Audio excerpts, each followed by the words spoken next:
Hi Matt, I rang on the 27th of March and I spoke to a lady called Mrs Dick, I think, in your legal department, and she was supposed to be writing to me. We're supposed to be in court next week and I still haven't received anything, so I was just following that up. Yeah, certainly. What's your account number, please? It is 8... Okay, what's your name and the address, please? Helen. What it was is she was supposed to be sending me some evidence, and she assured me that that's what she would be doing next, and I haven't received it. Right, okay. I'll look and see if there's anything been sent out that hasn't reached you yet. I'm going to need a bit of background for this then to see what the query actually was. I asked her if she had witnesses with first-hand personal knowledge that I'm a taxpayer and I had the obligation to pay council tax. Right, okay. And if there was any admissible evidence that I'm a taxpayer and I have an obligation to pay council tax. Right, okay. So, let me see if she's got any notes that refer to that. I think it's probably best if I try and get you work with her because Okay. it sounds like you probably need to pick up where you left off. Yes, that might be helpful. Bear with me just a second. Unfortunately, you're drifting into legal ground there. Yeah, last time, that's why they put me through to her. Yeah. Just a moment. Thank you very much. Hello, Mrs Dick, hi. You're through to the council tax department, actually just writing a letter to you, so that's very strange. You just phoned this for some moment, isn't it? Yeah, well you said you would write, and it's court next Friday, so I was just sort of chasing up, seeing where we were at. Yeah. I think probably my colleague's just seen a note on the records here. Obviously, I've been in touch with the university because originally you had a exemption because you were a full-time student. Yeah, but I told you last time I'm not a student anymore. No, they've received confirmation. I'm just writing to you with regard to that fact.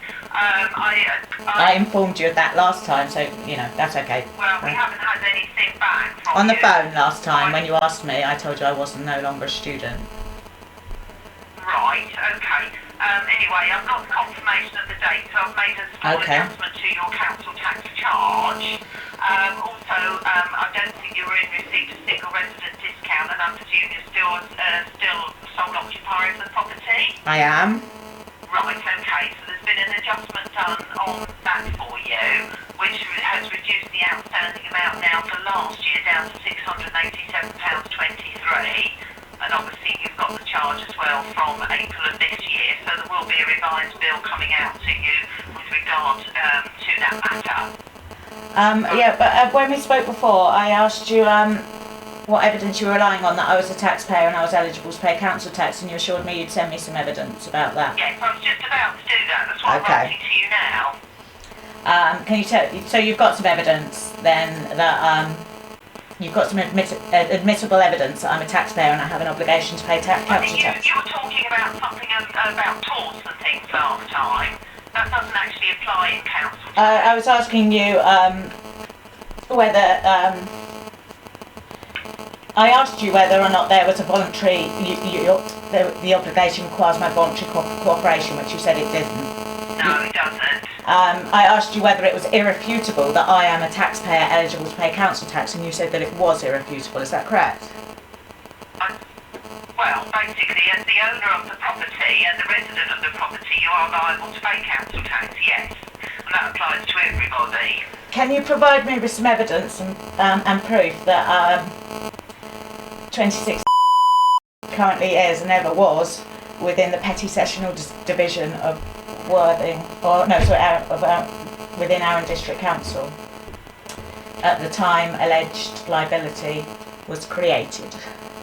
Right, so you've been liable since the 30th of June 2009, and prior to that you were liable at another property in our area, weren't you? Well, that's what I'm asking you. I'm asking you to show me the evidence that I'm liable. Because I don't actually understand your system. You have these rules in place and you provide a service that I haven't requested, or quite a few services that I haven't requested, and then you send me a bill for them.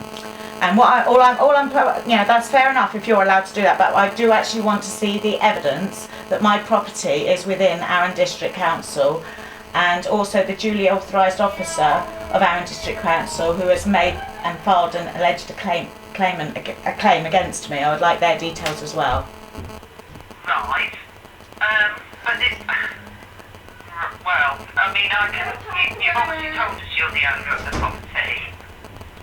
Yeah, I haven't disputed that it's my property. I'm asking you for evidence that I'm eligible to pay council tax. That Right. Well, all I can explain to you is, as I said to you before, you know, we're covered by the Local Government Finance Act, which allows us to obviously make a charge to people to pay council tax. The council tax is the law for the land. It's not something that's voluntary that you can choose to have if you wish to do so. It's something that's it's a tax and it's imposed on everybody who has a responsibility to pay. Okay, in that case, you can provide me with evidence that the Local Government Finance Act applies to me. Yes, I can. You can provide me with evidence. Can you provide me with a factual time to show how, why, where, and when the alleged obligation was created? Right. Well, that would have been the bill.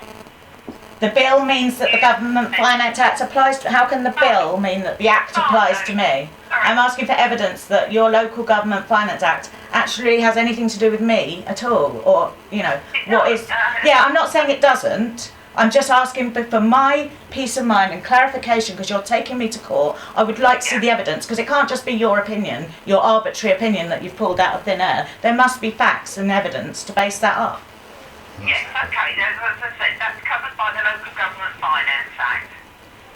And no, but I'm asking you. You can't tell me that the local government. Well, you can tell me, but you know, it's a circular argument to tell me that the Local Government Finance Act tells me that the Local Government Finance Act applies to me. You have to have some evidence, because the Local Government Finance Act is a legal opinion. It has to be backed in evidence. If I request evidence, if I challenge properly and correctly in front of the court for jurisdiction, and I say I want to see the evidence that my property is within your jurisdiction, what you're relying on, that I am an eligible taxpayer, so can you provide me with those facts before next Friday, so that when we go before the court, it's not a waste of everybody's time, because I am entitled to make the challenge and see the evidence if you take me to court. Right, okay, well, I'll do what I can for you. I'll do what I can for you. So you can provide me with some evidence other than the Local Government Finance Act that the Local Government Finance Act applies? How would I do that? I'm not sure With really that, what you're saying. the burden of proof is on you. You are making a complaint against me, and you're saying that the Local Government Finance Act applies to me. I'm asking you to show me the evidence of that, and then we can move on. So, you know, don't ask me what you should provide. That is definitely your job. She asked you for legal advice. Unless you're asking me for legal advice, which would be a conflict of interest, I believe. Right. Okay, well, I'll do what I can for you, okay? Okay. So you're going to send me some evidence before Friday? Yes, I'll send you a letter before Friday. Okay, thank you very much. Okay, thank you. Bye-bye.